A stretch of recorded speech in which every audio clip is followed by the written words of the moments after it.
Do-do-do-do-do. Hello. Hello, everyone. And I can say everyone now because there's more than two of you. We saw the numbers. We would like to welcome you all to Murder with My Sister. I am I'm Lisa. Marie. Oh, and we love talking over each other. True story. And we are going to take a minute to welcome our listeners from the UK. What? What? What? So they the platforms that we push all these things to, you guys, I'm still learning all this crap.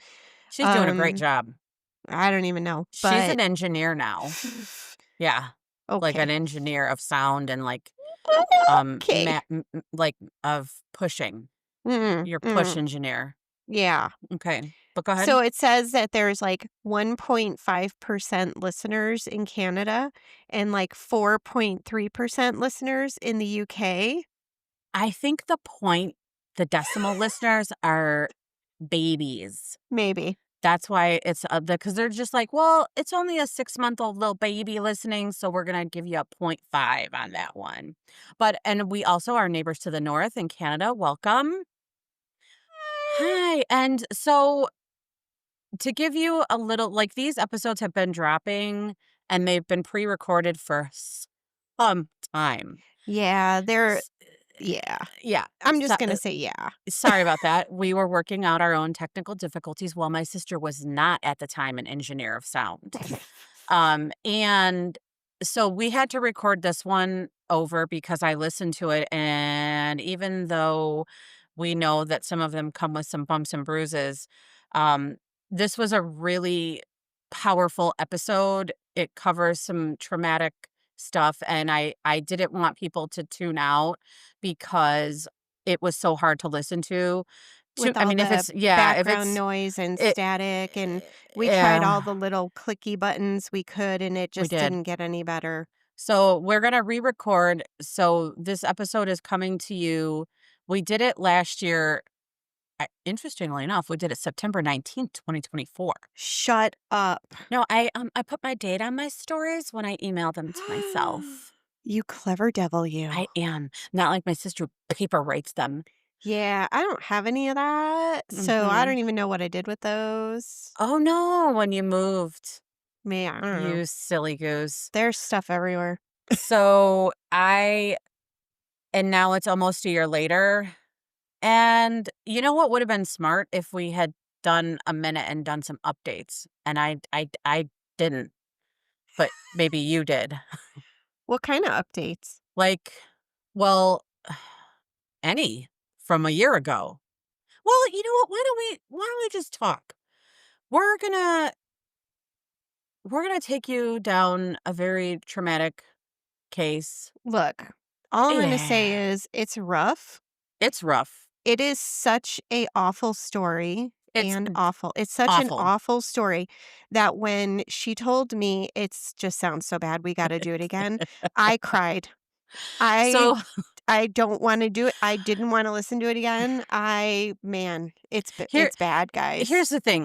What story isn't awful when you talk about true crime? So is it the level of awful or because with this one, it's just the level of awful. They're all It's awful. Yeah, it's the Th- th- level of awful because if you're on one side of the camp, Oh, we're going to the talk about both of awfulness them. yeah, the awfulness is awful, and if you're on the other side of the camp, It's fucking g awful. it's It's it there's fuck. no yeah, Yeah. Okay. So yeah. I'm going to start us off here So the with story that we're talking about eh, is well, no, I'm going bam. to I'm going to intro us with a lovely little dirty love story.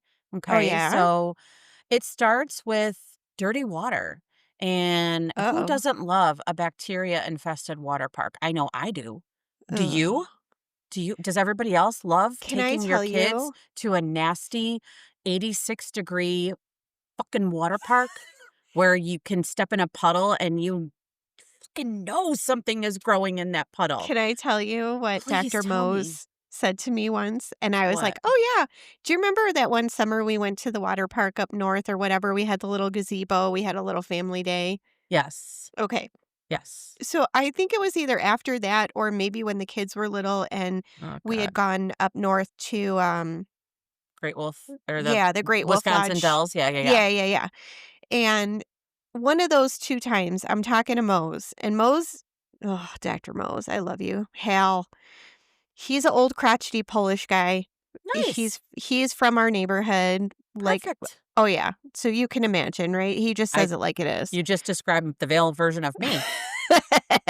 So we're in the room, we're doing a procedure, and he's like, "Oh, what'd you do this weekend?" I'm talking to him, whatever, and he's like, "Oh, you like those places, huh? Did you ever think about the, draining rectal abscesses when you're swimming in the water with everyone?" And I'm like, "Oh, it's so Now, bad." you took it further than it needed to go I'm just now just with that it will one. stick with me forever. If I can't smell chlorine Fuck. so hard that I almost pass out, I don't wanna get in the water. Oh, It's awful. I love the smell of chlorine. I Like, love it too. when I go to the pool that's in, like, the health clubs and this stuff and the gyms, I Mhm. love when we get close enough where I'm like, "Chlorine." I love it. I fucking love it. I have a never mind. Never mind. There are some people, some crazy people that Hey, they're not crazy. There thank are some you. people that actually bring test kits to public swimming pools, and if the water doesn't test appropriate, then they go home. They test the water You'd before they get in. you'd be leaving every time unless you got there first thing in the morning, so no, no, no, no.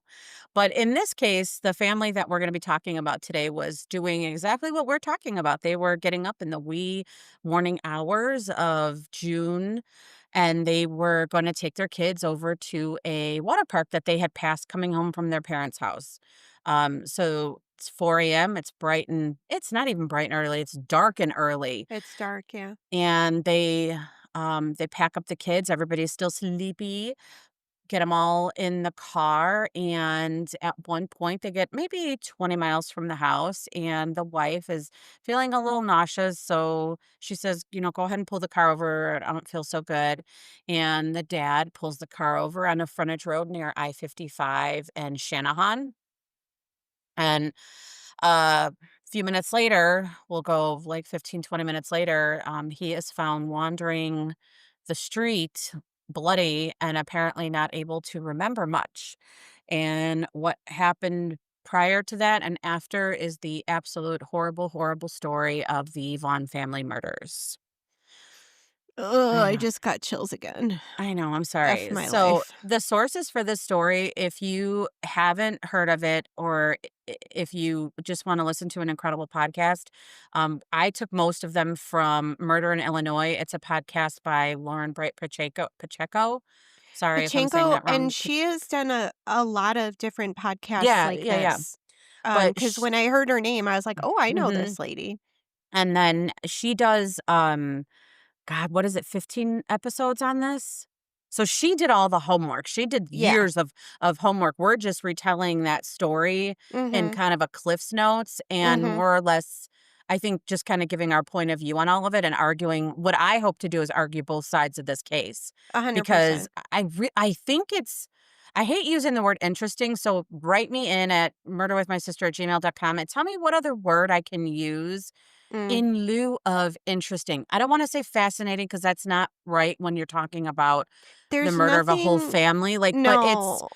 There's nothing entertaining about no, this. no. There's nothing, I don't know what other words to use, but, Yeah, the story is such that there is potentially more than one side to it, right, and if that is true, it's even more awful than the awful it already right. is, and it's almost like what not to do if, God forbid, that you or someone you know is in that position, like, Hang on. it's Come in. oh, we have a visitor, ladies I and gentlemen. It's like Mr. Rogers' Neighborhood. Are you out there? I heard a very distinct boom, boom, boom. Let me see, because Uh-oh. the cameras will go off and tell me that somebody was anywho, so one of the things that I was Is gonna say anyone with home? this one Yeah, they're all home. They're all downstairs. Oh, okay. One of the things that I was gonna say with this one, we had talked, my sister and I, about, we 'cause there's a lot of people that are like, "Why do we keep talking about this? Why do you keep dredging up the past? Oh, What's with yeah. the true crime?" And so I thought it would be good of us to say, when we do these cases, what about them made us choose them? And in this particular case, it is because, yes, somebody was convicted of this crime. Is it solved? I don't know, but it's worth bringing up again to make sure we have uncovered all stones.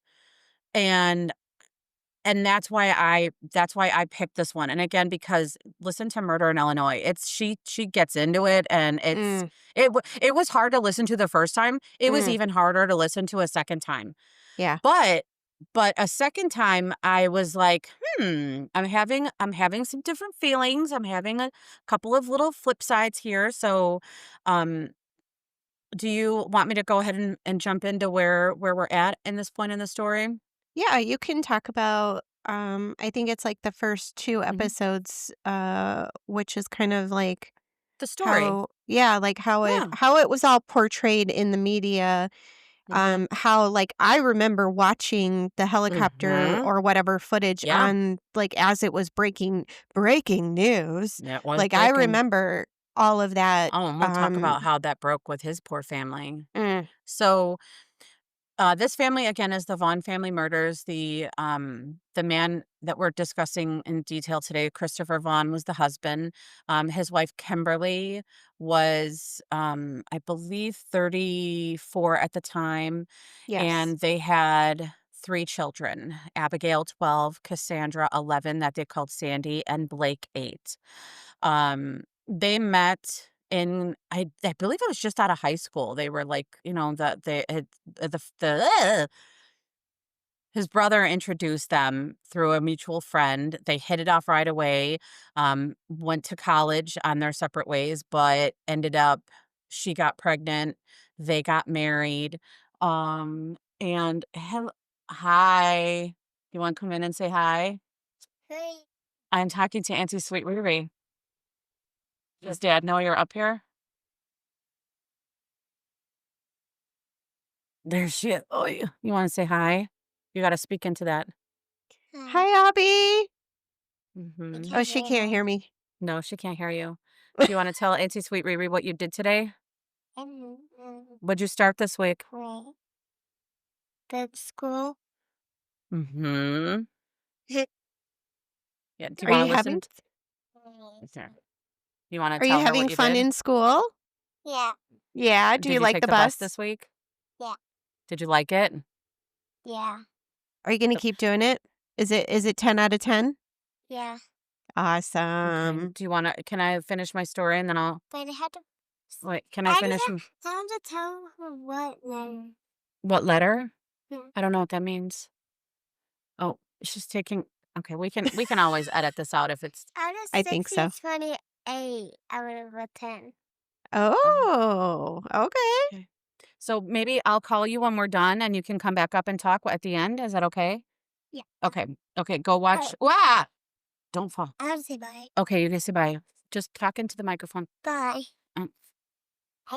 okay. And then close that door, please. Hey. Thank you. No, no, leave my fan. Close the door.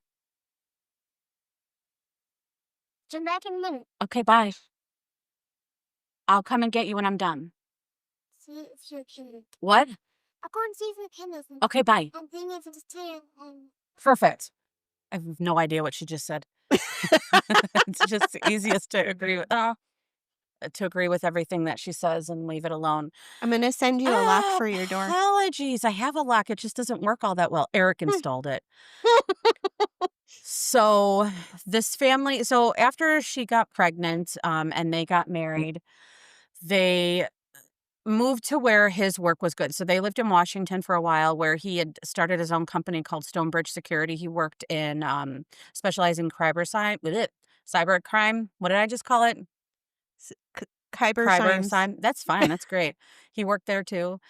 And then when he was offered a job in Chicago, he moved the family to Oswego, Illinois. Mhm. And That is where it picks up.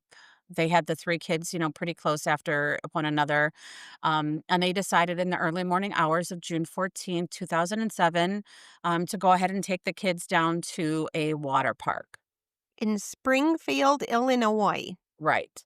So they didn't get very far. Shanahan is not, I mean, what would you say, 20, 30 minutes from Mhm, Oswego? mhm. And like I said, he pulled over on a frontage road.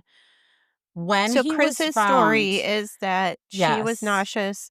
yes, he, She had been having issues, so he pulled over to give her privacy, and then you said that a little snarky. Privacy. privacy. So he says that he got out of the car at that point to check the tires. They had a luggage container on the top. I can Mhm. I can get down with that. I can totally do that. We've taken trips where if we stop, you check the straps, make sure everything's like, yeah, Yeah, I'm there. I'm there. you're changing the kid, he's checking Right. this. Yeah. And then again, we said this, so he's found now walking down the street not much later. I believe they left the house at 4. This would put them on that frontage road around 4:30, 4:45, conservatively. And I believe Mhm, that he was found around 5:30 mm. walking down the road, and the motorist stopped to help him. And he says, I think I've been shot. But he was unable to recall what happened. The police were called.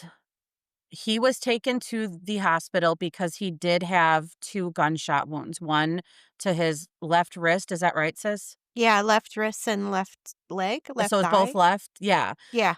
and at the hospital, here's where things get a little dicey, like, the ambulance guys were like, he was complaining about, "Don't ruin my boots, don't ruin my boots."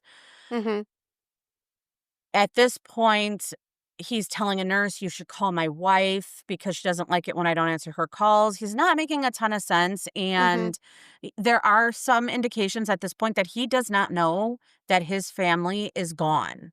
Yeah, if this train of events is true, then he literally does not remember or recall what happened. He didn't Mhm, know really how he got shot, mhm, and he doesn't know that his family is dead. mhm. Now let's play both sides of this because Mhm, I want to be completely neutral in this mhm, and mhm, say, let's say that you are guilty. mhm, You're obviously not gonna fess up to everything right away, right? You're gonna be like, "I don't remember, I don't remember, I don't remember." mhm. Let's say that you're innocent. Fuck fuck yeah, you don't remember. Holy fuck, can you imagine seeing your Traumatic, your yeah. wife shoot your kids and herself in front of you? This is Mhm, all around, I can see both sides of this being where does he remember or does he mhm. not? I'll tell So you what I think about if he's truly guilty mhm, and he's saying he doesn't remember. tell Most me. people that do shit like this Do it. are not that smart.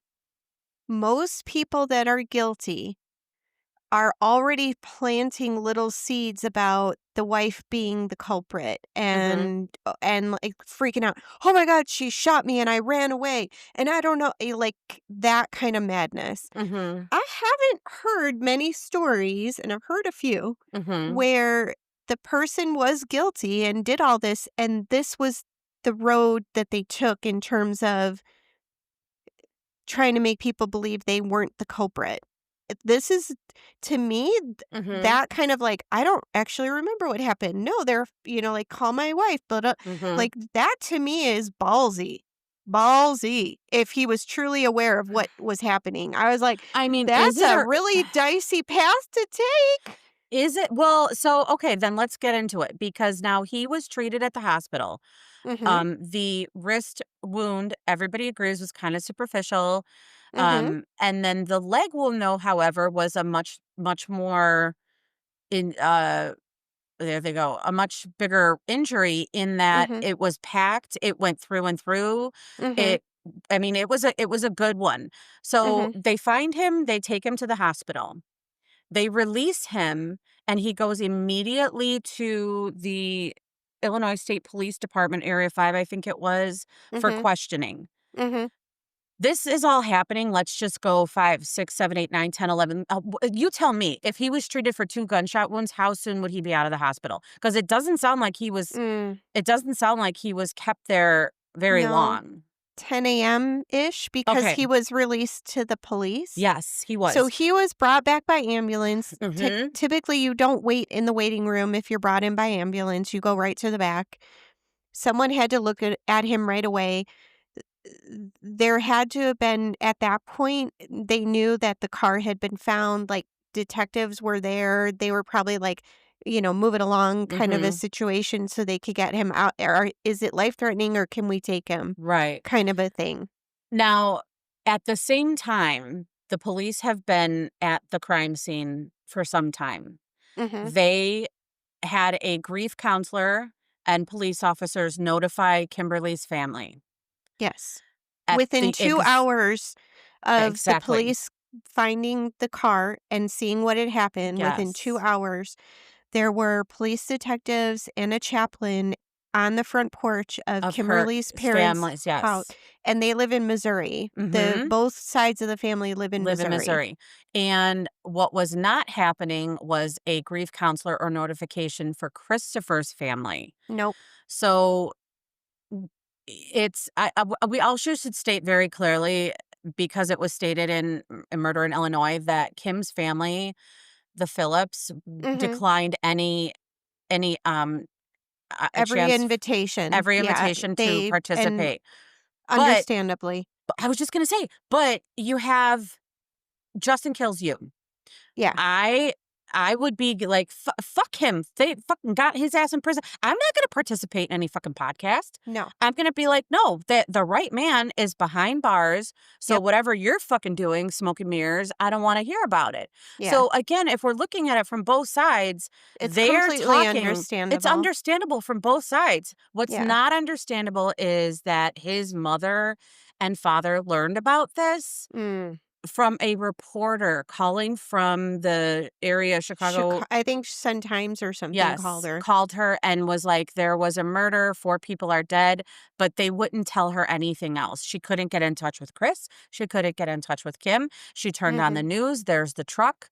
Can Yep. you fucking No. imagine that being how you found out what you No. don't even, and you find out what you don't know? You Yeah. don't even know at that point. To me, like, the the it's all bad no matter what happened, Mhm. but the behaviors and things that the Illinois State Police did were inexcusable. Okay, but Those grandparents lost their grandchildren, yes, and they did not hate Kimberly. you're They right. loved her. She was their daughter-in-law. They loved They had her issues. They loved Okay, her fair, because he fair. loved her. You're right. They did not wish her You're any right. harm. No. Well, there's a difference between love and not wishing somebody harm. I'm just saying. Like, I don't wish She anyone was part harm, of but their that doesn't mean I family fucking love them. from I understand. There's one But person I really don't like a lot, and I still don't wish her harm, but I really don't like her a lot. But if she tripped and fell on her own, like, of her own accord, like she tripped over her own feet, I would be like, like that. but to find out that they were almost treated like they're the ones who killed those Mhm. kids, Mhm. those were their They're grandchildren. grandbabies. They're They were grandbabies, all 3 victims of in them. this as much Yes. as anybody else in the Yes. family, Yes. and they were treated awful. Just Yes. awful. So again, this is where we're like, I mean, how many times can we say awful? You know what? Count them up. Grab yourself a little fucking drink, and then every time we say the word awful, you can take a little sip, because Shot, shot, shot, that's shot. what I'm doing. So now he's at the police station. He's dressed in hospital garbs, gowns, whatever, Yeah, it's and the like the police are questioning him for the first time. So I listened to the police interviews. mhm, They are not easy to listen to, mm-mm. but I thought about, what if he did do it? In their minds, the Oh, 4 people are dead, and he's the one walking around, right? so yes, but Yes, but. at the crime scene investigator was called, Yeah. and there is talk that immediately they're like, this isn't adding up to, and at that point, Christopher didn't say anyone had done it one way or another. So No, for he was them, saying he couldn't he remember, couldn't and remember. So for them, it should have been what happened here. The question should have been what happened here, not mhm. we know what happened here. He shot his family. And that's, I think, where why did it automatically have to be that he, like, why do we assume that it has to be, even as I'm Mhm. saying it, I'm like, because it always is, the husband. I don't know. I don't know. I don't know Okay, either. But so one of the episodes if you listen to Murder in Illinois, I think it's like 8 or 9 episodes, and she breaks more than all of that. this down. She breaks it down. She breaks it all down. Like, each Fucking, like, episode is a new, mathematically. I mean, I was like, Yeah, "Oh my goodness." yeah, mhm. So, they say a crime scene investigator is obviously brought in to start assessing the scene. His name is Bob Deal. He "What up, Bob?" is What up, Bob? B.O.B. He "Mm, is looking at the evidence, he's looking at the things, he's doing the trajectories, he's measuring the things. The guy, whoever, douchebag cop guy, whatever his name oh, is. no, oh, no, no. Oh, no, he Let's was be Lisa. cautious." Years Oh, later, gentle, gentle. he was proven to do bad things with evidence, and there was a guy on death row who was vindicated, Oh. and the state had to pay $6 million You're because right. of this yahoo. That was the update. That Okay. So, no, he's not paying attention, he's got his own agenda, whatever, he thinks it's this, and he's not listening to anything else. Right. We'll say it like that. Okay. So, right away, Bob Deal is looking at the stuff, and the cop is saying, the investigator is saying, Mhm. he got out of the car. He says to check this and that. We think what happened was he went to the passenger side of the car. He reached through the window, door Right. closed. Right. He shot Kimberly, and then he shot the 3 children in the back seat. Right. And Bob Deal is saying, Nope. "No, this isn't Mhm. that's not if even if he did it, that's not Not where how he we was did it. Right. standing. That's Even if he This did it, doesn't that's add not up. how we did it. No, it doesn't S- add up." You're not And wrong on that one. then they talked about there was blood on her seatbelt. And Correct. initially, they just see blood on the seatbelt, so they think that it's her blood Correct. from being shot, right? Mhm. They find out later, weeks later, even after he was arrested, that the Mhm. DNA on the seatbelt was Christopher's. It wasn't Correct. Kimberly's blood. So it makes them think that the people that are in the Chris camp think he was in the driver's seat. She shot him. He reached across with his bloody left hand that was just shot to stop her or do something or whatever, and that's how his blood got on her seatbelt. Got it. So Okay. that there were things that just weren't adding up. Mhm. If what they were supposing, the investigators at that moment in time, were actually true. It didn't add up. And so Bob Deal, even they hadn't even finished the investigation at the scene. He was Right. asked to leave. Right. Yes, And yes. eventually, he was asked never to participate in a Mhm. crime scene in Illinois again. He was, like, railroaded out of town. So this is bringing us back to the interviews where, again, if you would like to listen to sections of them, they have them. And I, part of me was like, if this was a man that's guilty, then that's exactly how I want him to be questioned. But it was Mhm. really hard to listen to. And now It I didn't is. realize that in Illinois, the police are allowed to lie to get a confession out of you. Like, that's legal Honey, tactics. Oh, that's that's anywhere? true everywhere. Oh, I don't like They that. Oh, I It's don't like like that. poker. They That are isn't that allowed to gaslighting? bluff Isn't that gaslighting though? in a I mean, official way. like, or like manipulating? Wait, so can I tell you about Queen Bee Zellner? Yes. Okay. Yeah. So I had the opportunity to meet somebody very famous once upon a time.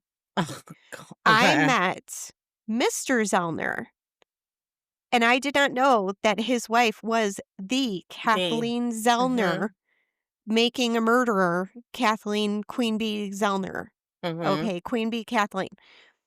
So we're talking about why he was there to see me and whatever, and we get done with that, and I was like, "So," Any tidbits? Like, should I keep her number in my phone just in case? You'll Mhm. remember me, right?" Mhm. And he was laughing and he goes, "All the I'm not a lawyer," he's like, "but all the legal advice I can give you is if you're ever arrested, don't say anything except, 'I want my lawyer.' I I don't care what they know. say. You don't offer any help. You don't d no. We've talked Everything will be about used this. against you." Their agenda is to get all the information they can get before you know what's happening, and they're very good at it. They have training to learn how to do this stuff. I And know. then he said, "These are the 2 questions that you're going to ask. Am I being arrested Right. or am I My free to free to go?" glee. Yep. Mhm. And if they say, "Well, no, you're not free to go." "Oh, okay. So I'm So being then being arrested, arrested. Right, so right, I would right. like my lawyer." And if they're like, "Well, no, no, no, we're not arresting you," which at the time Chris was being He questioned, waived a right to an attorney, he and he waved, was "No, volunt no, no. No, no, No, no, he did. Oh my god, the decimals just well, got no!" red. They Yes. were red. No, So he didn't ask for an attorney, and he did not he totally said, "I'll do this." And in those mm, interviews sorry, go ahead with your story. so he said, if they say, "Well, you're not being arrested," then I'm free to go. You are not obligated to answer any questions or stick around to help Right, them right. unless you're being detained because you're being arrested. Mhm. That's it. That's the law. So you can help them if you're innocent and you want to help them, you can help Mhm. them with your lawyer sitting next to you. Right. Period. End Well, of story. and there is where during these interviews, this is when he was apparently told that his family was no longer there, and they showed Mhm. him pictures. So, Mhm. let's say you can't remember anything, and Mm. let's say that you are now being showed pictures. What what is the like, what I don't know how you respond. I know there's lots of questions about how he responded, and in every one of them, all he says is, "I don't know what happened. I don't know. She couldn't have done this. She couldn't have done that." So the police gave him the opportunity, if he was guilty, to Yeah. nibble on that string and be like, "Yeah, Tip that's right. She They did it. She did." did. And he never did. He He didn't. didn't take the bait. He didn't take the bait. And Every opportunity he yes, said, She would never do this. She was the best mother. She would never hurt the yeah, kids." he defended And the her. investigator's like, "Well, Well, then Chris, who did it? if If she didn't she do it, didn't do it who did it? and you didn't do it, then who did it?" And he was like, "I just don't know. I don't know." And he wasn't as nice as my sister was just now when he said it. He was being very aggressive. And at one point, another detective came in and said, "You know what? We got videotapes. We got videotapes." And Mm, there sits Chris. He's like, "Oh, thank God. Good, good. Yes." And I think that threw him off because yeah. at some point he left. Another one comes in and she starts asking him the same questions. And he's like, "Where's the videotape? You said you had a tape." And the guy's like, "What tape? What tape?" And he said, "The other detective said there was a tape. Look, like Everything's on the tape everything's on the on it." And I because there think was a cell phone a tower, like, tower right in front of the in front of car, him. and Absolutely. he's like, "Awesome. If Awesome. you have it all look at the tapes, it'll show you everything." Ye They were Yeesh, lying, there's guys. no videotape. There's there was no videotape. Now we are going to back to Chris's family, who is not getting any answers from him. Mhm, They decide to get in the car. I think they said it was like 5 o'clock in the afternoon and ride up.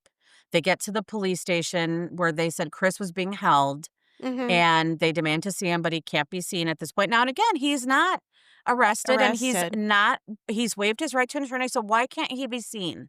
Why can't they see him if he's not being arrested? Anyways, Yeah. they said, "Go, leave. We'll let him know that you're looking for him."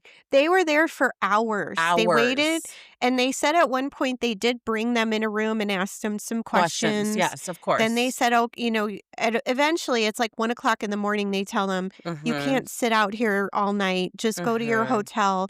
We will let you know when he's ready to go." Mhm. And then, and then, And then and then half an hour after the parents had left and gone to whatever their hotel was, they let Chris go in a hospital gown with hospital booties, no shoes, no clothes, his wallet, bandages. They put him in a cab, and then he goes to, I think, 4 hotels yeah, before before he finds, mhm. like, the kinda A hotel that'll let him yeah, the stay Motel there. 8. Yeah. even the way he looked would give him a room. Right. The next morning, they call the police station, the parents, and Right. they're like, "Yeah, they let him go last night." So then they spend the morning trying to Trying to find track him. him down, right? Chris was never told, they say, Chris was never told that his parents were there, that they had been waiting for him, that they could be found anywhere, Mhm. and they just put him in a car and let him go. Mhm. Now, devil's advocate, they Mhm. also believe with their whole hearts that this man just murdered his wife and 3 children, so they're not really wanting to be nice to him. I know. This is why I said earlier. It's awful and it's No, awful. it's awfuler. It's fucking awful. I'm That was like so glad 4 we're shots. covering this. That was like 4 shots right there Well, to whoever then do you was wanna listening. pause it so I could go get another drink? Okay, Okay, thank you. Hang on. We'll be right uno back. momento. Huh. And we're back. And we're back. And Eric just informed me that while I was up here, both my kids pooped themselves. As, as Cash likes to say, Mom, I pooed myself. So, I was down there and I'm like, well, I'm not done yet, so have a good Handle night. it. Handle it. Have a good night, Handle motherfucker. it. Oh, jeez. Ha ha. Did Auntie Noonie tell you what Aubrey says to her when she's there with her? No. She says that every once in a while Aubrey wants something from Eric, and she knows Eric's in the office. Mm-hmm. And then Aunt Deb will say, Dad's working, so we're going to wait till he's done working or he comes out for a break, but no, we can't knock on the door, you can't go in there. And then Aubrey will say, but I want my dad, and I'm going to cry. And then Aunt Debbie says, I mean, if you have to, that's okay. You go right ahead. But we're not bothering Dad. But Dad's right but my dad's right there. And Aunt Debbie's like, yes, but he's working, so we're not going to bother him. Yeah. But I think I'm going to cry. And she's like, okay, Go ahead. if We've you talked need about to. this. I'm like, if you need to I cry, was go like, ahead and oh cry. my Yeah. God. And She's a then fucking manipulator. Yeah, That one. and She's then a little gaslighter. and Aunt Debbie's like, sometimes she does, but most of the time she doesn't actually cry. It's been going okay. All right, apologies. So here we are. We're back in. I'm not going to say we're back. awful. I'm going to say in this horrible story. Oh man, is it just so that they're not getting too drunk while they're listening? Well, yeah, I just poured this one. It's got to last me until the end. Or to your point, we might have to pause this halfway through and revisit. All right. So the family found him. Mm-hmm. He's obviously not understanding what's going on. He says he can't remember. Everybody's worried. The mom is trying to figure out what's happening. The dad's trying to figure out what's happening. The media is all over the house. So going back there isn't going to work. Yeah. If we look at this, I did at least a timeline, because you know what I love to do is put a timeline out there and just fuck it all to hell and make those numbers not number. Uh-huh. So this happened on Thursday, June 14th, and Friday, June 15th. Mm-hmm. And then he went back in for questioning on the 15th and 16th. Mm-hmm. So the next day and then the next day. Mm-hmm. So Friday and Saturday. The services for his family, I believe they were a joint effort from both sides of the family. Everybody was there. Yeah. Yeah, they took place in Missouri, if I'm not mistaken. I think you're right, yeah. And they were on Friday, June 22nd. Yeah, it was the following week. Mm-hmm. In that time, he had gone in for multiple interviews.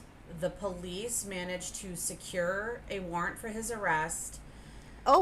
Grand jury indictment. Grand jury indictments. They had the grand jury convened. They didn't even have DNA back. They had everything done. They needed, and this is in 7 days, guys. Yep. And gals. I'll Lisa you with your gendering. So yes, in this amount of time, they managed to get a grand jury indictment, and he was arrested at his family's funeral before he could even bury them. Let's let that set in. Again, both sides of this coin. Number one, he didn't do it. How Awful. are you even processing? Number two, he did do it, and then you're like, I mean, and why do you do that? Like, what's the point of something like that? It's strategic, okay? At They this said point, it's like a police strategic thing to absolutely. make him confess or whatever. They could have followed him. Mm-hmm. At this point, the media pretty much had been to the point where they're like, yeah, he kind of did it, so we're gonna play it, so we're gonna spin it that way. And I remember being one of those lemmings, and I just believed everything I saw on the media. Everything I saw on the TV, I was like, yep, he did it. So here's the thing. It took 5 years for him to go to trial. Yeah. So Do they you said know what? So they said he was taken into custody in Missouri. In Missouri, he was given a $2 million bond or a $1 million bond. I think it was one. I think it was one. And it was a cash bond, meaning Correct. I guess meaning that they wouldn't like take 10% so he could be Or out and house- about. Right. Then he was extradited. I think basically he was taken into police custody in Missouri and literally driven to the border and then handed over to the next set of cops. You're not wrong. And then Illinois, I mean, he might be. I don't know. I don't know. Illinois took him, and then the Illinois judge denied his request for bond or bail of any sort because in the months that ensued, they came across circumstantial things that suggested that he had planned this and that his agenda was to run off to Canada and disappear. Hang on. So they you said said it was in the months that ensued. So you're talking about the months after. Yeah. So the judge couldn't have known that when he said no bail. This was 7 days. This was 7 days. They didn't know shit. They had something that suggested the Canada angle. They knew we're something. We're going to talk about that in a fucking goddamn minute. But so he was denied any bond at all, which meant that he had to stay in jail until the trial date. Yeah. And that took 5 years. If he was acquitted and found innocent, 5 years. 5 years. In prison or jail. 5 years. Do you know what our Sixth Amendment has in it? What does it say? It says that we have the right to a speedy trial. Oh, okay. Oh my God. But what does that mean? What does that mean? It means that within reason is all that I could see when I goggled it. 5 years. 5 years. Now, in that time, and this is where things start going off the rails, if they haven't already, he was given what we'll call like the dream team for his defense, because Illinois had such a rocky little record with their capital punishments being overturned. So because maybe things might not have been done up and up and up above board. So what Lauren says in the podcast is that when the death penalty is on the table, and Illinois was pushing for the death penalty in this instance, when the death penalty is on the table, then the person that's being accused has the right to the best defense possible, because we're asking to put this person to death if he is found guilty. So they get, I didn't know this until I saw this or listened to this podcast, they get tax dollars, millions, hundreds of thousands, if not $1 million or more, for the fancy lawyers and blah, blah, blah. So these lawyers are not doing this pro bono. They're getting paid by the state. Yes, they are. Then somewhere, was it 2011, Illinois repealed or abolished the death penalty because of the innumerable numbers of cases where the person was falsely accused, falsely convicted, found to be innocent, either put to death in some instances or what have you. There were lawsuits and madness ensued. So they took away the death penalty because when they did the numbers, apparently the amount of people that were found to ultimately be innocent or wrongly accused and convicted was just exorbitant. So they're like, this isn't a statistical anomaly, that this is corrupt madness. Do you Do you know the number of innocent people they say are in prison right now? It's a lot. It's 20% of all It's a lot. inmates is like, Yeah. 20% are innocent. That's fucked up. It's real fucked up. That's fucked up. Real fucked up. Because And then they how wonder do you why. fucking get out of that? Well, then we go Fucking back. DNA. Wait, so we go back to the last episode where I said, Illinois, Chicago, do you want one murderer killing all these women, or do you want Oh, dear 51 God. murderers? So then you got the wrong person in jail or You got prison. the wrong guy in jail. The one who did it is out there He's doing out. whatever he wants. So Let's all when have they a drink. abolished, Drink. when they abolished the death penalty, and this was no longer a death penalty case, Christopher Vaughn lost all the fancy Everything. lawyers. Yes. All 4 years of work was handed over to public defenders who had a year to comb through everything and come up with a plan because A year, there so was that's no 4 money. years. Now let me ask you this though. Riddle me this, Batman. All right. If you're being charged with a death penalty case, Mm-hmm. are you happy that they abolished the death penalty? Like, let's just really, like, is this something where they're like, yeah, bro, we know that you've been on trial or you've been waiting in prison for 3.5 years, but guess what? Worst case scenario, you're not gonna die.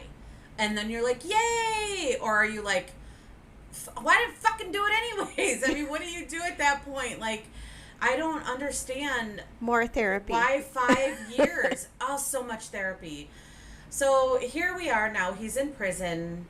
5 years go by. He gets a new set of attorneys. The family says they did not call and talk to them. There was no, like, meetings. There was no information.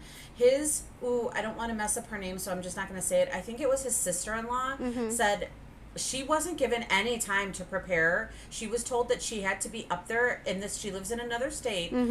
They gave her a printout and was like, this is what you said. And she's like, well, I don't fucking know. It was 5 years ago. Sis, I can't remember what I said this morning. Nope. Sometimes bitches at work will be like, Lisa, you said you did this. And I'm like, I probably did say I did it. And then they'll show me the chat and they're like, look, you said you did it. I'm like, fuck. Because I did say it, but I don't remember. At least once or twice a day, I will pull up a note from one of my patients' previous visit. Like, I'm seeing them in August. Last time I saw them was in April. So I go back to my note and I read what I wrote down. And I'm like, okay, cool. That's where I left off. Now let's go see what's new. What are they here back for? Like, blah, blah, blah, whatever. If I had to go into court with that note in front of me and they're like, so this is what you wrote down, this is what you say happened, I'd be like, if that's what I wrote, that's what I wrote. I don't know what to tell you.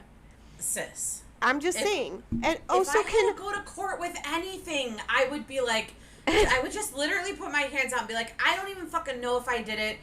I probably did. I probably did, guys. So if they're like, whatever it is, I probably did it. Can you expand Lisa. on this note from April and kind of tell us what? And I'm like, no, No, I it's can't. whatever I wrote down. I don't remember. And you know what? Sometimes even when I write shit down, I don't mean it. I'll write it down knowing I have zero intention. I'll be like, well, this is what they need to hear right now, so I'm just going to put it down in a fucking chat because the bitch needs to hear it. Where I was like, I will do this next. I wasn't going to do it next. Oh And even if I was, I forgot. So here we are at court. Yes. The prosecution argues that the version of events are he killed his family because he wanted to Get out. live off the grid. They found this whole Canadian thing going on. Let's talk about that. They found a friend that had some Canada Trail experience, and oh my God, he never told me that he was married and that he had kids. Well, you know what, motherfucker? You're a creeper on the internet. If I met somebody on the internet, I wouldn't fucking tell him I had Better kids yet. and a fucking Better husband. yet. I meet you on a forum. I'm sorry Words I'm cursing with- so much, by the way. You're fine. Let's say I meet somebody, random player on Words with Friends. You And still I'm play playing, that? and I'm playing Scrabble with them online. Oh. When does the question, oh, do you have a husband and children, ever come up? If the extent of our interaction is a words with friends game, if the extent of his interaction with that guy or whoever online asking about camping and this and that, do you think that guy ever asked him if he was married or had kids? When would that ever come up? Yeah, I'm going to make you real uncomfortable right now. I think that would absolutely come up because if I'm talking to you about a trail or coming, I'd be like, so by the way, are you coming alone or are you bringing a family with you? Because if you're bringing a family, you're not going to want to bring them here, and here. If you're going to be bringing a family, so here we go playing. I'm going to play both sides again. I'm going to do it. I'm going to tell you from personal experience. I think I can see that. From personal experience. But I personally wouldn't tell anybody. I'd be like, don't you talk about my family. From personal experience here in Colorado, asking people about different trails, not one person has ever asked me, who is coming with you? They just tell you what they know about the trail. All right. So I defer to your expertise in whatever. I'm just saying. Okay. It's very possible that that never came up in conversation. You're right. And you know what? We don't know. We just don't know. I don't know who Yukon Canada is. I don't know if what he said is true. I'm taking the podcast word for it. I'm taking what we can find on the line. We don't even know if Podcast Canada or Canada Trail guy. We don't even know if they actually talked to this guy. He's probably like some teenager. I think he testified. Oh, okay. I don't know. I'm making that up. I'm being 100% made up right now. The next thing that came up was the strip clubs, and this always just tickles me so much because such salaciousness is made out of a man that goes to a strip club. Sister Christian, do you remember my friend that was a bartender all the times? She was, and I won't say her name, but she was the most amazing friend that did the biggest favor for me in the whole wide world. Okay. Was a bartender at a strip club right around the corner from my house. Uh-huh. And fully clothed, for what it's worth. But like she's like, hey, I'm working on it if you want to come up.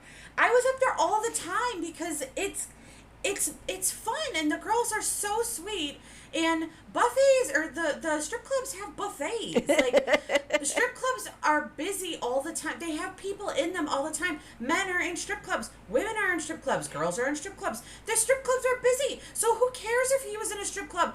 I know he spent $4,000 in a strip club. But he made $250,000 a year in 2007. I was just thinking.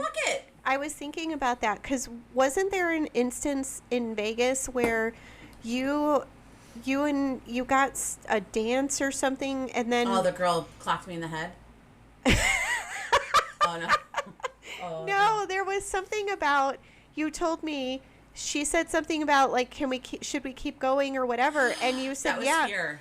And it was like like $500 later, you didn't realize that was the cue. I did not know. She was talking stripper code to me. Sorry, exotic dancer code to me.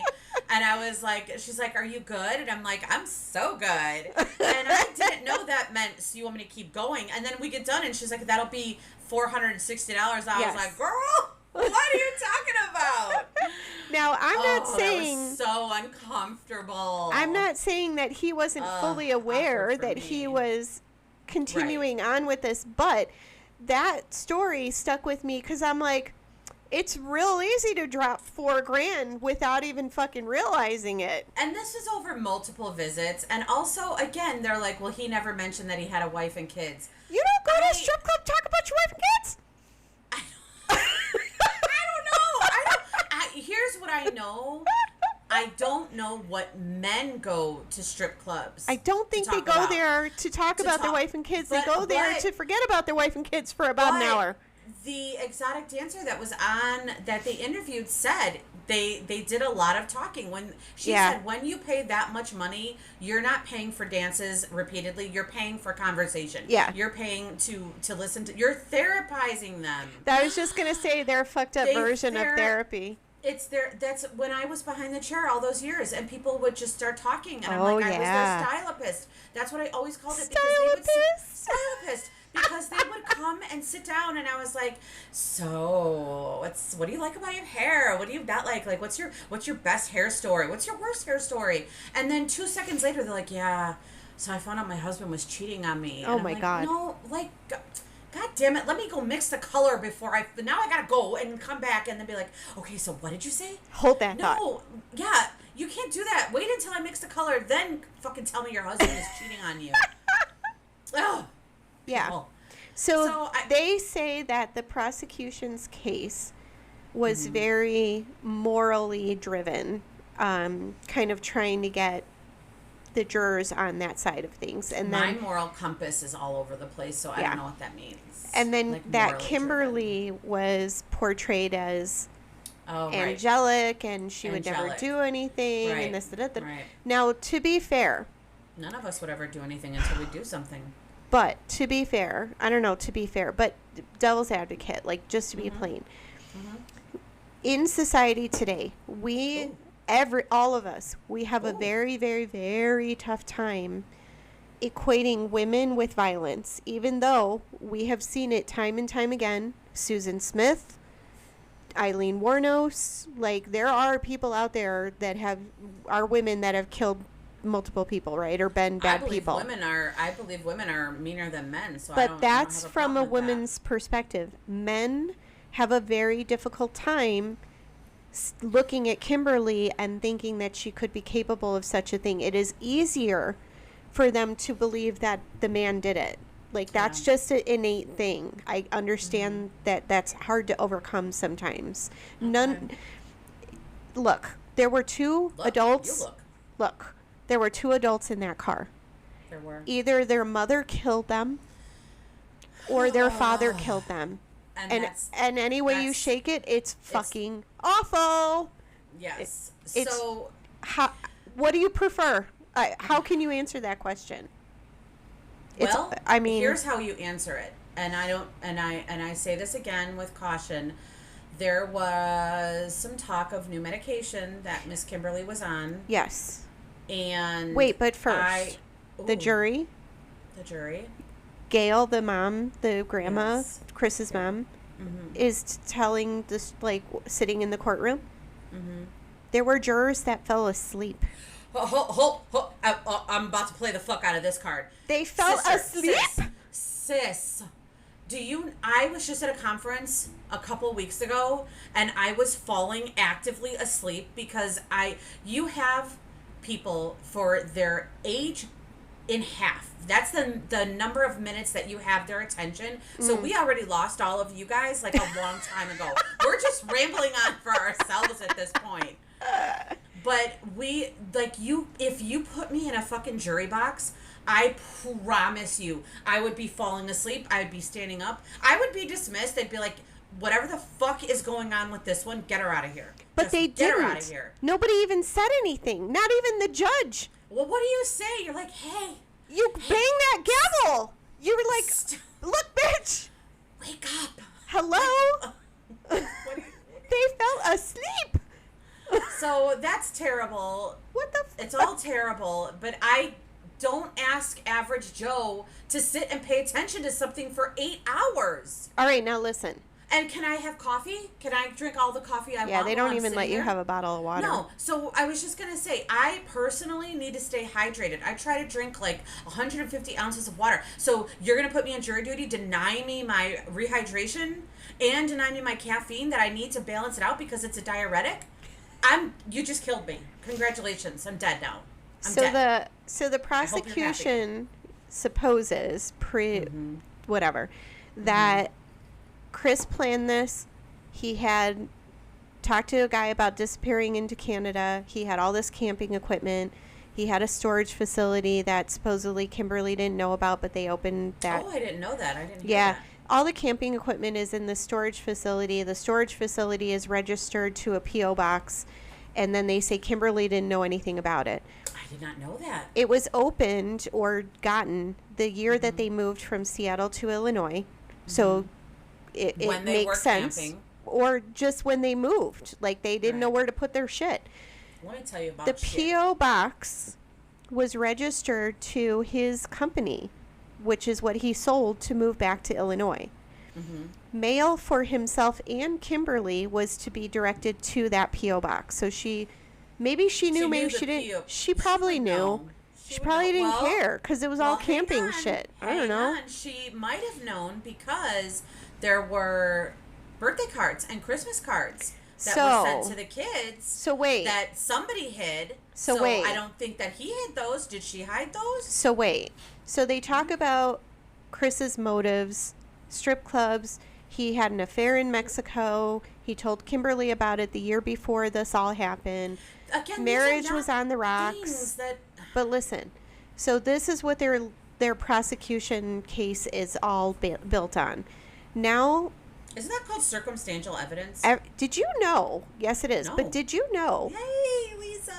DNA is circumstantial evidence. I did not. I was like, wait, what? Wait, then what's hard evidence? I don't know. Standing there with the gun in your hand while it's still smoking? I don't know.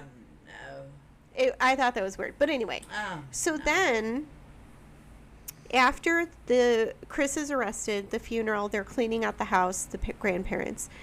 They find a closet with a bunch of gifts that had been sent by the aunts, the uncles, the grandparents on Christopher's side that were never given to the children. Nope. They were still wrapped. They had tags on them, whatever. They were in the closet. The envelopes had never even been opened. They still had cash in them. And then in the basement of the house, there was a file cabinet, and there was a folder in the file cabinet that had all these cards that had been sent by the grandparents or of Chris's family, unopened, and there was money in them because they were gifts and whatever at that. Did you just lady-splain what I just said back to me? No, I'm telling the listeners. You're telling them exactly what I just said. I'm telling them verbatim what was said on the podcast. Okay. Anyway, so that was one chink in the armor. Okay. Then Abby's little girlfriend comes over and asks for pictures because she wanted something to remember Abby by. And when she came in, she said she was Abby's best friend. She comes in the house. This is all the grandmother on Chris's side talking. Correct. Says that the little girl tells them she's Abby's best friend, but she has never been in their house before because Kimberly wouldn't let Abby and the kids have friends inside. Ever. Ever. This is according to a child, but that was another weird thing. Then it comes out that the kids were calling Kimberly Monster Mommy. Yeah, I don't like that. I don't like that either. I don't know. I mean, I don't like it for a different reason. I don't like it that it was said, I think... blamey, judgy. Yeah, it sounds a little out of context. A little gossipy. A little. So, I mean, we called Frenella DeVille. Frenella DeVille. You should hear. Aubrey calls me names all the time. Like, she's like, Mom, do you want to be the best mom? Do you want me to help you be the best mom? Like, it's the same thing in a different form. So, I don't like that myself. But one of the things that I think is worth noting is that there was a psychiatrist who was going to testify for the defense about the medications that Kimberly was on, the Topamax and the, what is it, SSI, what is it called? I think she was taking like Zoloft or Prozac or Lexapro or one of those drugs. The judge wouldn't let him take the stand because it was his opinion. Yes. But I'm like, but isn't that exactly what a medical opinion?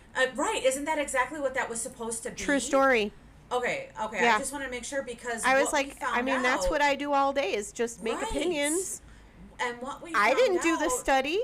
It's not a fact. I'm going to study right now. Is that a year later, that same medication came with, help me with the black box warning. Black box warning, because it was bringing on a suicidal ideations. Yeah. Should we put a disclaimer at the top of this one? Like if you or anybody you know is having thoughts of suicide, please contact. So I think we talked about this once before so people will say, oh, you can't call the doctor. They won't talk to you. Like if I called your doctor and I wasn't listed in your chart as somebody that you allowed permission to talk to. But you are. Then Okay. But then they technically can't talk to me. That's not true. They cannot disclose any information to this person. But if Heard. I called your doctor and was And like, said, look, I'm scared. my sister started this medicine and she's doing X, Y, and Z. Can you please follow up with her and look into this or whatever? You can tell them anything you want. You can call their providers and say, I have concerns about this, which if I was that person who got the phone call, I'd be on the phone to my patient and be like, hey, honey, how you doing? You want to come in? But here's where I'm going to play that side again, where I'm like, let's go both sides. In 2007, we had not normalized mental health. No, the not way to that this we extent. have now. I agree. So were they telling people to watch the people you love No. closely? I don't think they were. No, absolutely so not. Again, it's not like did she was struggling with mental health? She was seeing someone for it. She was seeing someone. She was trying to get the help that she needed. Oh, wait, it was for migraines? It was for migraines. Fuck. So her issues were headaches, migraines, whatever. They were giving her these medications because they're used off-label for those things. There are no studies about this. It's just something that we've learned. So this is what we call practicing medicine. We're practicing, right? So she was given these medications, and there was a provider that she talked to. The doctor was subpoenaed. He or she was testified, or there was a deposition, because the medical record said that Kimberly said, I am having heightened anxiety. My family is telling me I have these weird mood swings. I'm, and this was after a dosage change of these medications. So in 2007, they did not have a black box warning on this, but the data was coming back slowly but surely that these things could happen. It was always listed as an adverse reaction or a side effect in the literature. Do you know that, like, when you look at it that way, it breaks my heart even more, like, even fucking more, because she verbalized her concerns. She verbalized it, and she was obviously concerned. Yep. And for whatever chemical imbalance was happening, for her to have done this, if she did do it, again, we're not saying that she did or didn't. We're just saying it's worth a conversation, knowing what we know now today. We have hindsight now. We know more. Yeah. Imagine, my heart breaks in 100 different ways now, thinking that her family was recognizing this, her family was saying something, she said something, and we just didn't know what we know now. Yeah. And that was the outcome. I was thinking about this. And that's why we're talking about it today. That's literally why. Why why would you bring this up? This is why we keep bringing it up. Yes. Because it's worth relooking at. Because what if someone listening to this is on that medication, Topamax? What if they're on, and they're like, oh my God, my so-and-so said this or that. Maybe it'll bring that person back to their provider and get rid of it. Like, before anything bad happens. Or your sister or your brother or someone is on it, and you're like, hey, I noticed a change in their behavior too. Yeah. I didn't know that. Or you don't know if they're on anything, but you noticed a change in their behavior. Something is different. Look at the loved ones in your life. Look at how they're acting. Again, both my kids just shit their pants 20 minutes ago. I know that we had big life-changing events today or this week. Something is going on with them. I'm recognizing it. I'm talking to my therapist about it.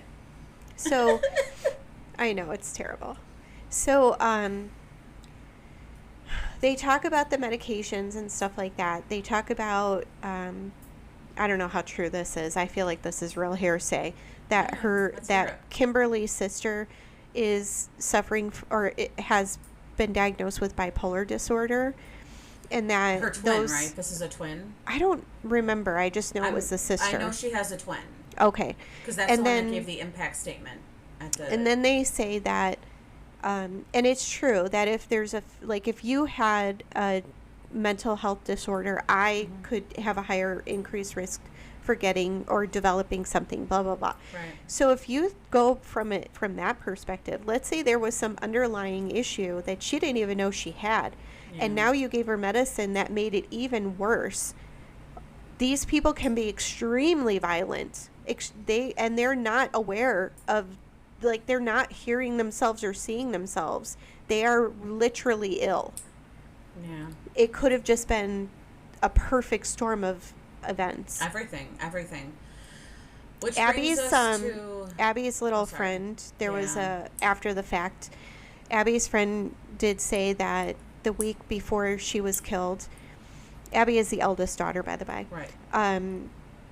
The week before she was killed, she told her friend at school that her mom was hearing voices, Oh. doing something that she called sleep talking, Oh no. and just was, as Abby said to him, as he said, just acting psycho. And this is from the perspective of like an 11, 12-year-old. 11-year-old, right. So take it with a grain of salt, but when you look at both sides of the coin, I can't, in my brain, knowing what I know from this podcast, obviously I was not in the courtroom, I can't say with any confidence that there isn't reasonable doubt and that there wasn't something more to the story. You just nailed it. They convicted him. You brought it all to a head because the word we didn't say this whole time is tunnel vision. Yes. 2 words. Whatever. The police had it from Jump Street. They got to that crime scene and they're like, boom, boom, we got this. They were picking and choosing what fit their theory, and they were ignoring some of the other things. Evidence, yes. Yeah. It wasn't investigated. It was, like, what's the word? It was like... I don't know. It was like they know. just gathered the information that they wanted to hear, and they just weren't... There was some evidence that was lost, apparently. There was a napkin on her... So they said... lap. I remember this. They said when they found her, the investigators, when they found her in the front seat of the car, she had a white towel on her thigh that was laid open neatly and there was blood spatter on it. So it was on her thigh when she was shot. And the handgun was at her feet. And Christopher told them later that the handgun was wrapped in that towel in their closet or wherever they kept it. So this towel is on her lap. The gun is at her feet. Her blood was on the towel, all this stuff.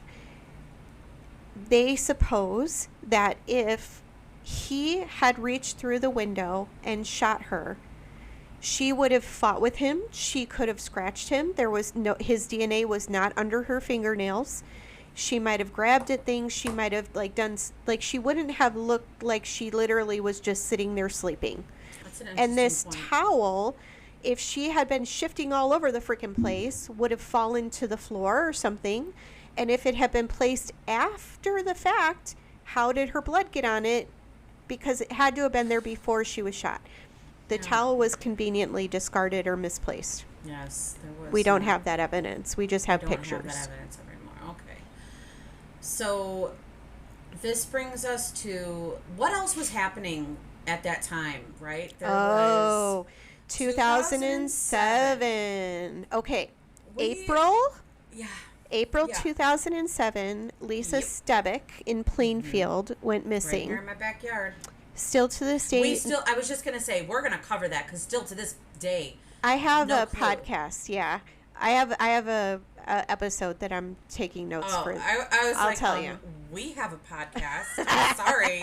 I know you do most of the work, but this No. is our pod. Like, you're like, I have a podcast. I know, No. Lisa. Okay. So Lisa Stebick goes missing Plainfield. I believe they said like she was going from her house to a class and then just like gone, like out of nowhere gone. Yep. Yeah. And yeah. Never we'll found. We'll talk about it. Right. That was April 2007. Yep. June 14th, the Vaughn family murders. October 30th, 31st. Yep. Stacy Peterson, Goes also in Will County. All of them. So we were busy. We in 6 months. 2007. We were. And let me say there one. has been I don't know, something in the water. Like, can we have a water reclamation person? I'm gonna go even better. Go me This is better. gonna sound really, really bad. Okay, but we've all now in 2025 Gabby Petito, all these other It's stories. been that long. Okay. We all know about this whole missing white woman syndrome and how those are the people that get plastered all over the news. Yeah, okay. There were 3 white women who disappeared in that short period of time in Will County. There were probably. Most likely, many other women who were either marginal or of color that aren't even included in that 6-month period. Just throwing that out there. We hear you. We know, even though we don't know, but we know. Okay. And thank you for making it even worse. Awful. So at the same time of his trial, our celebrity police officer Drew Peterson was being tried in the courtroom right next door. Yeah. So the Will County courthouse was like the place to be. And that shifty guy, Glasgow, he was holding press conferences. Yeah. He was running for re-election. I think it was like due to happen like that later that year, right? November or something. November. Yeah, it would be November. So he was running on a platform of, we're going to get Drew and we're going to get this Vaughn guy. Yes. And they didn't care about the truth. Yes. Yeah. So now let's also just mention that the prosecution came in with a pretty big presentation. Oh, yeah, I heard about that. Well, and we don't need to talk about what it is. It's gross. Christopher Vaughn didn't have. I think they said they had like a laptop. Yeah, so they said. And I was sitting here and I'm like, do you know? I would literally be like, you need to fucking project that, okay? Yeah. I can't see shit. Blow that motherfucker up to 300% because I can't fucking see what you're doing. And I would be like in the jury box. I'd be like, wake me up, and then also just give me the computer. Then, if we're gonna do this, if you're not gonna make it so I can see it, then fucking give me the computer so I can zoom it out myself. They said like I think the grandmother Gail, she said the prosecution had like literally a 5-foot by 5-foot screen. Yes. That they were putting all the pictures and they were putting all the stuff. And then it's fucking Chris's team's time, and they comes up with like my little laptop with a 12-inch screen. Yeah, he's like, I got this new notebook. And it's the 5.7-inch screen. Why don't you all take this and have a look at it? Like, come on, bro. So then, do better. Tell me. The jury is out for 50 minutes. Let's say it again together. 50 minutes. So you're tasked, the peers, the men and women of the greater Chicagoland area in Illinois are tasked with deciding the fate of someone. Whether he's going, because at this point it was still death penalty. And you took all of 50 minutes, guys. Yep. So let me tell you. A couple, I think it was last year, a couple of years ago, I can't remember. Maybe it was 2024. I was pulled for jury duty. So I had to go downtown and do all the things. I remember you telling me that. They were considering. Did you have to go to Will County Courthouse? Yeah, the new one. Nice. Yeah, it's real fancy now. So I was there for one day. What? Who do I gotta kill to get on jury duty? God damn it. I'm kidding. They ultimately was like, yeah, no, you're not a good fit. Did you hear that? Oh, poor baby. That's my second drink. So this case is killing me. I was nervous. I was anxious. All I had to do was decide for this person whether or not they were guilty of, I think it was a drug-related crime. It wasn't a violent crime per se. And if he was in fact found guilty, he was going to get like 5 years in prison. I was getting an ulcer sitting there because I had to decide 5 years of somebody's life. I cannot imagine if I'm tasked with deciding the fate of someone else's life. What makes falling me asleep and only talking about it for 50 minutes. Here's the thing with the whole jury duty. Like, I love the idea of it. It's a jury of your peers. Sounds it's not. So good. It's so it not. It sounds like we're like, you know what? Yeah, let's give it back to the little guy. Let's put the power in the people's hands. But then I'm looking at where we're at today, and I'm like, nope.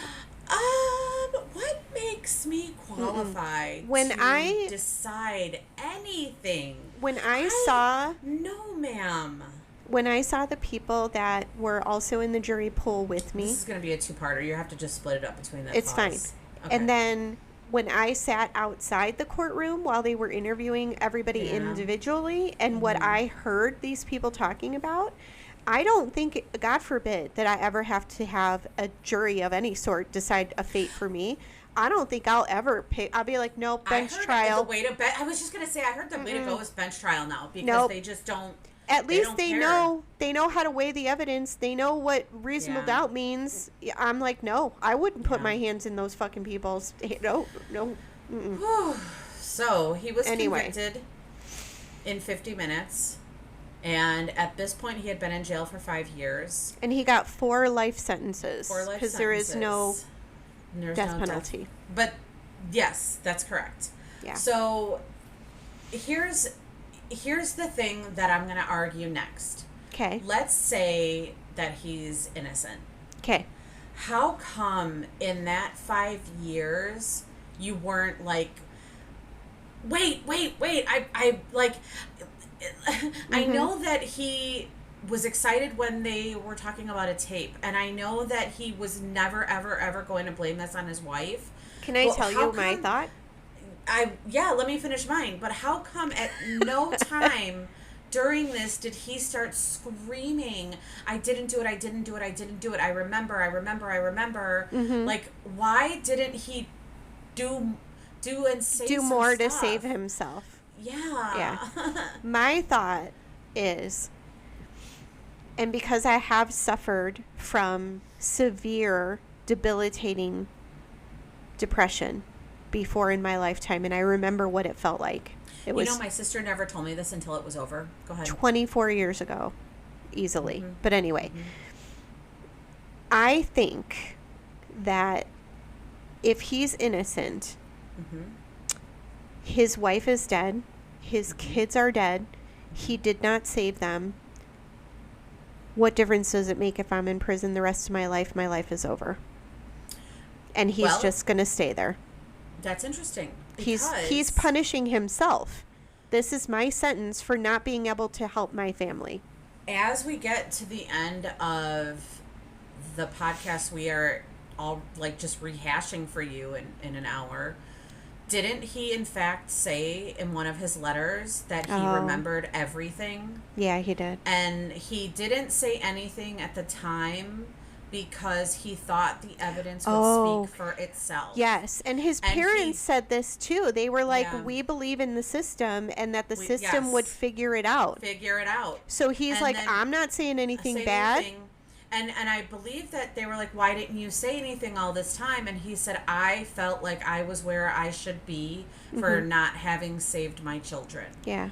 So again, there's that whole situation of,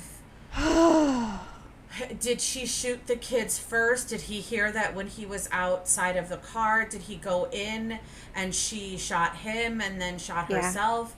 Well, we don't know what happened, No. and I don't know if we ever will, unless he does in fact remember everything. Yeah. And I know that I keep saying and And with a t. yeah. And we will revisit with some updates because I know that he has a team of people that are working to try and get him a new trial. I don't think he has any appeals left. No, I think they believe said that he did them he all. has to be proved innocent in order to be free, and they just don't see that happening because So- evidence was lost, because Yeah. there's no It would have to be, this has happened, I forget with whatever case it was, but it would have to be something like evidence that was either suppressed or not shared that would result in his trial being kind of a mistrial, sort of, or new evidence that no one knew about. Then you can petition for a new trial. So here's the thing though, how come we haven't explored the whole right to a speedy trial? Like, why wasn't that ever, or was it? Like, Maybe who knows? that was. I don't know. Maybe that I don't was. know. Maybe 5 years I don't know. was speedy. Oh, I don't know. I mean, all of the lawyers listening, and you know what I feel really great saying right now? There might actually be lawyers listening. There might. Write us Wait, in. Kristen, there Kristen, is a oh my lawyer God, I listening. legit almost texted her today, and I'm like, I know that like you probably don't do this anymore, but what is this Sixth Amendment all about? Like, how do we get around that? But I didn't want to bother her at work because then she'd be like, Lisa, I don't have time for your fucking podcast. You know who else I might send a text or a message Victoria? to? Yeah. Uh, we both know the same fucking lawyers. Tori, Come on. what do you Tori. think? So here. Did I ever tell you that Tori argued a case against or in the same courtroom with Zellner? No. Yeah. She was like, yeah, she's a piece of work. You be nice. I was like, oh, she's real spicy, huh? She's like, yeah, she's spicy. You be nice to her. So here's one of the things that I want to mention now, because we are at the point where he has been in jail since then. He does have a team trying to work with him on getting a new trial. I think it's the Illinois Innocence Project that took up his case or something. What we know is that we don't know everything that happened, and we also know that he might not have gotten a fair trial. Like, I hate saying that because there's one case that we talk about that is it the next one that drops? I can't remember, and I was like, fuck him, he deserves a fair trial. So I can be a bitch too. I'm a dumb big old dick. And I'm okay with that. I'm totally okay with that. But we're entitled to that right to a fair trial, and we sometimes don't get that. I think I read some of the articles. Oh yeah, in the Plainfield Patch where people were like, "You put me in a room with him, I'll fucking kill him." Oh yeah, I remember you telling me the comments. Yeah, I'm like, holy mother of all that is holy. Like, imagine that you are so confident in your convictions that you're like, I know he did it. How do you know? I don't know. I don't know. I know I don't know. I know I don't know. Every and I day. know that we don't know. Wait, can I tell you a Fran-ism? Oh God, bring her back. Bring that girl back from all the right. dead. Fran told me this once, and I use it almost at least once a week, maybe even more. Uh-huh. Fran said. Oh, Derek, I know what you're going to say. I can hear her Fran in my head said. already. Do it. Crazy people I don't know this never question their sanity. And sane people question their sanity every single day.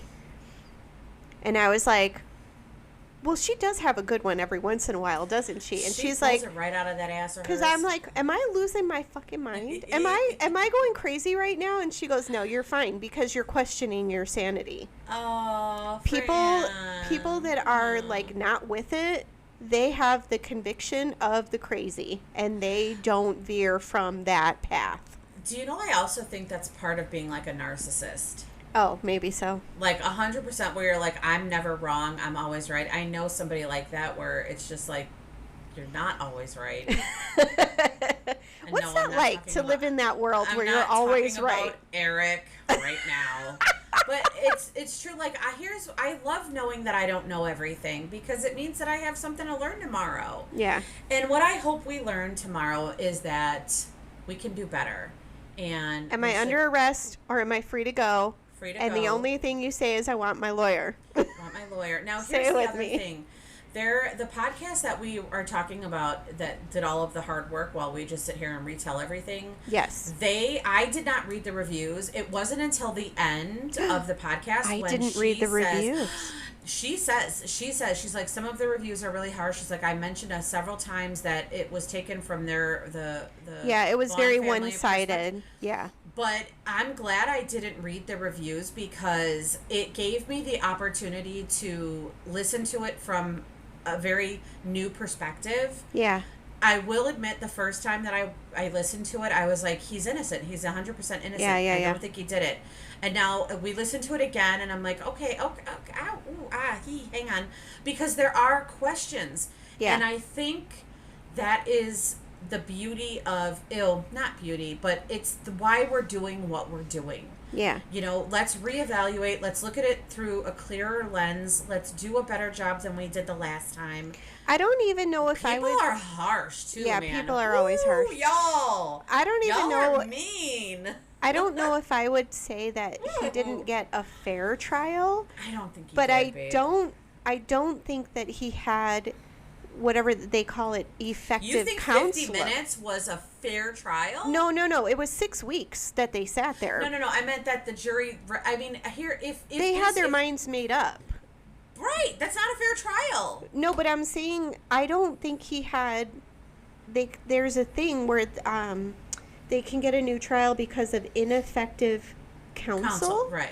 So I think if someone worked on this for 4 years with a lot of hoity-toity assistants and a bunch of money, that's who's working on it now.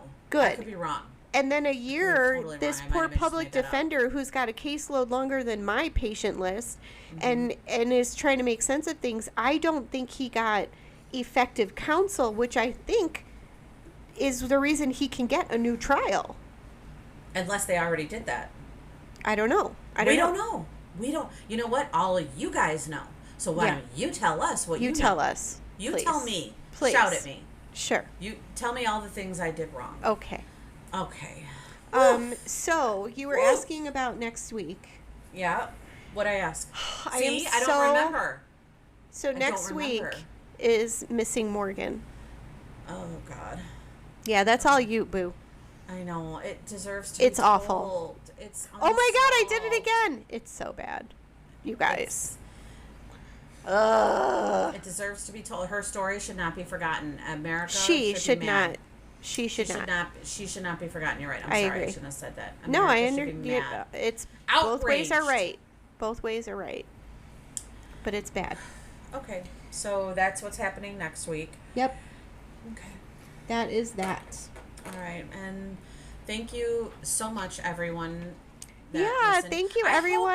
I hope you guys make it. Like, I really hope we make it. I hope that we're in this relationship, and like all relationships that are new, it's like For fun many in years. the beginning, and you know, maybe you don't like some things, and that's okay too, because that's what email is for.